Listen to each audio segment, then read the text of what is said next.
What's going on, everybody? Dogman Dan here. We are in Warframe. We are talking update 13.1.0, which includes the new AMPREX rifle.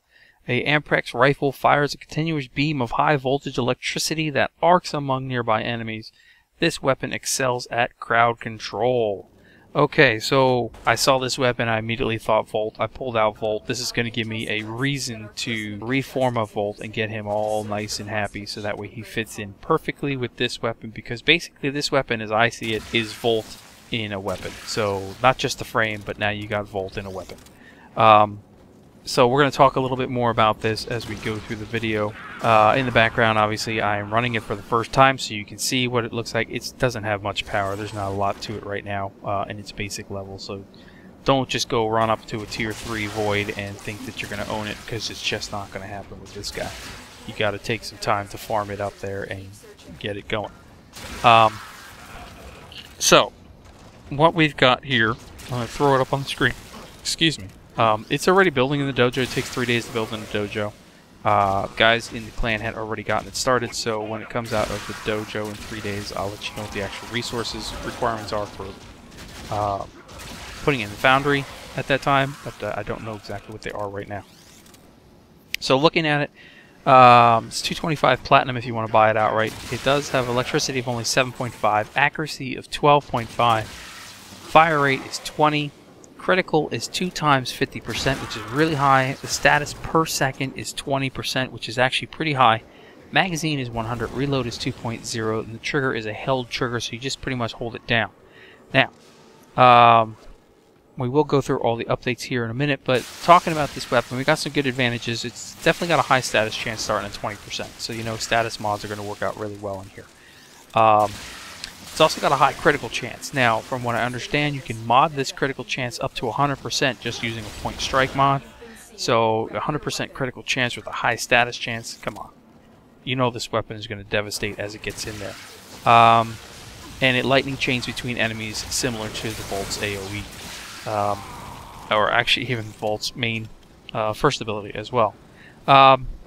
Some disadvantages, as you'll note as you go through, obviously we just talked about it. It only starts with a 7.5 electricity damage, so it's low on damage. High fire rate, it's eating through my ammo.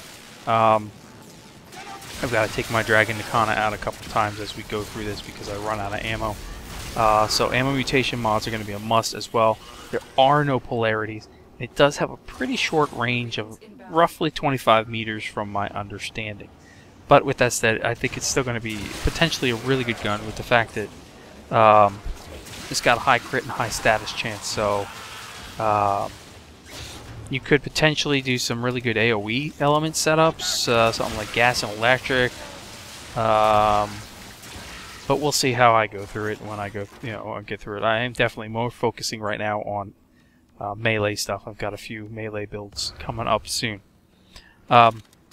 With that said, so we're just going to keep going through here. So, also they've added a new Caribou skin for the Death Cube Sentinel. Throw that right up there. If you want to get it, you can buy it 35 credits. It is what it is. New Sprite skin for the Shade Sentinel. Here you go. Let me throw that on the screen. Nothing big and special. Added in an option that allows you to permanently remove the melee trails. Basically, you can toggle them on and off, which I started seeing that the other day. And I was like, whoa, what is this? It looks cool, but yeah, I don't mind. I probably want to turn that off, so that'll probably happen here shortly. Next up, Dark Sector changes. They made some pretty good Dark Sector changes here. There's still got a lot to do with the Dark Sectors that need to get fixed. But now there is a armistice to the Dark Sector conflicts, so these peacetime bonuses will provide a guaranteed 24 hours of peace to the node before it can be attacked again, plus additional time based on the winning team's solar rail health and existing deploy time for the maximum of up to 3 days worth of peacetime on a specific node, which is cool. Now obviously that has to cycle on in first, so there's a couple hours left on the ones that are there. Once that's done, then that cycles out, then we're looking at up to 3 days of peacetime per node. And that's great because then you can go in and get those resources and credits and play it as you really want to. On the side note though, keep in mind that there'll still be a clan holding the rail. In that clan, will be taking money from you. So I've seen clans now charging 25%, 30%. I saw a clan already charging 75%. So everything you're doing in there, they're taking from you. And a lot of these clans and alliances are not giving them back when they go into conflict. So people are taking, but they're not giving back, and that's just not cool. But just keep that in mind. So when you're looking for planets, you want to look for, yes, I don't mind giving an alliance or clan something, but I certainly am not giving them 30, 40, 75% of my time in there. I'm not giving them that. But with that said, the Dark Sector conflicts now have a max duration of 12 hours.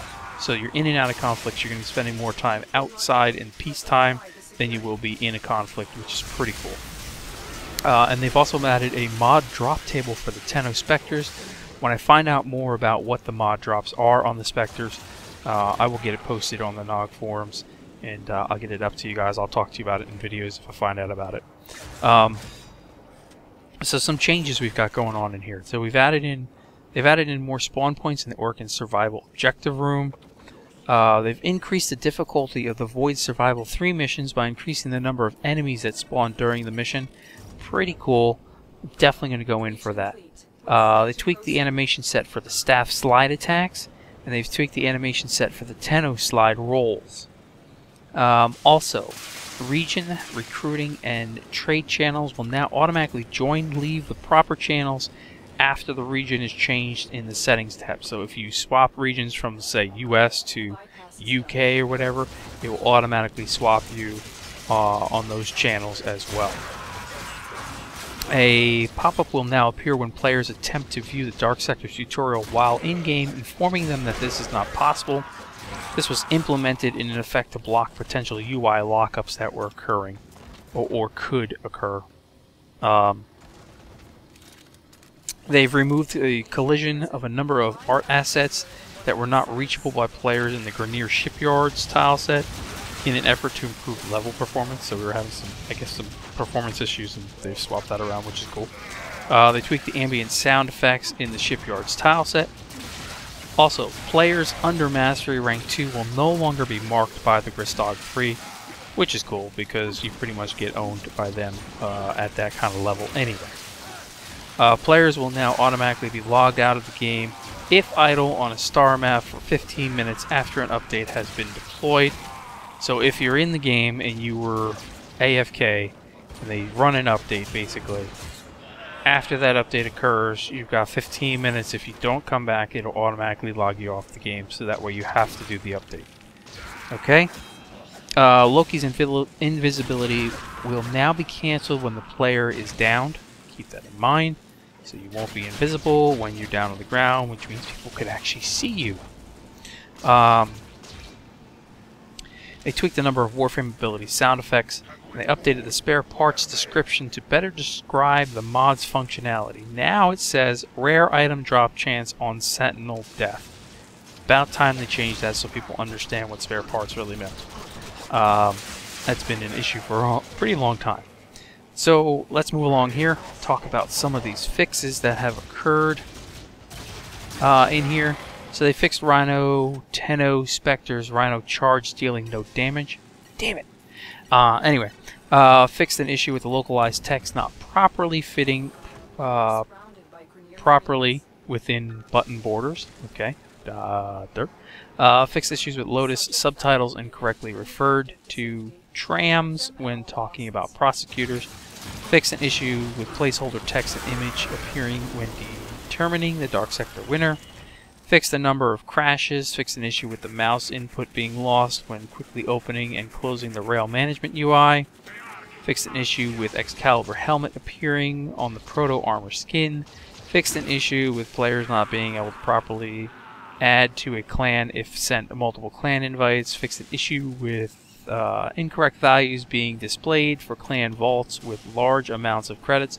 They did not fix that issue. I went in there earlier. Our clan showed 1 credit, and we have well over 1 million vault credits that we are willing to give out if we could ever get our rail deployed. I am willing to shift out credits to whoever runs the rail. But yeah, with that said, that's not actually fixed. Fix an issue with players being unable to invite other players who have an underscore in their name. Fix an issue with the glaive and other weapons not properly scaling when viewed in the arsenal. Fix some spelling mistakes in the Dark Sector Warlord taunts. Lots of fixes. Lots and lots of fixes. Fix an issue with clients being incorrect textures on mobile defense terminals after they've been defended. Fixed Hydroid's default helmet option being set as none. Ooh, Hydroid without a helmet, that'd be weird. Fixed an issue with Hydroid Undertow remaining in-game for other players if the client disconnects while the ability is in use. Fixed an issue with melee accessories not being properly connected to the glaive when it was collapsed. Fixed an issue with cosmetic weapon dangles not being properly attached to Kestrel. Fixed an issue with melee trail visual effects unintentionally remaining on screen after being activated. Fixed an issue with player other than the owner of a weapon not properly hearing partially charged stug shots. Fixed the Tetra having an incorrect conclave rating. Fixed issue with the UI breaking after re-entering a match that you left while we were dead. Fixed a number of localization issues. Fixed an issue with the Mastery Rank 3 to 4 test not properly in conjunction with Melee 2.0. Fixed issue with Update 12 bundle description. Fixed an issue with the laser terminals and the tower defense missions not functioning properly. Fixed an issue with non-tactician clans in the Alliance being able to edit deployed Alliance solar rails. Fixed collision on a number of Dojo Garden assets. The AK Lex not properly dropping a spent magazine during reload animations. Clients not properly seeing Ember's accelerant visual effects.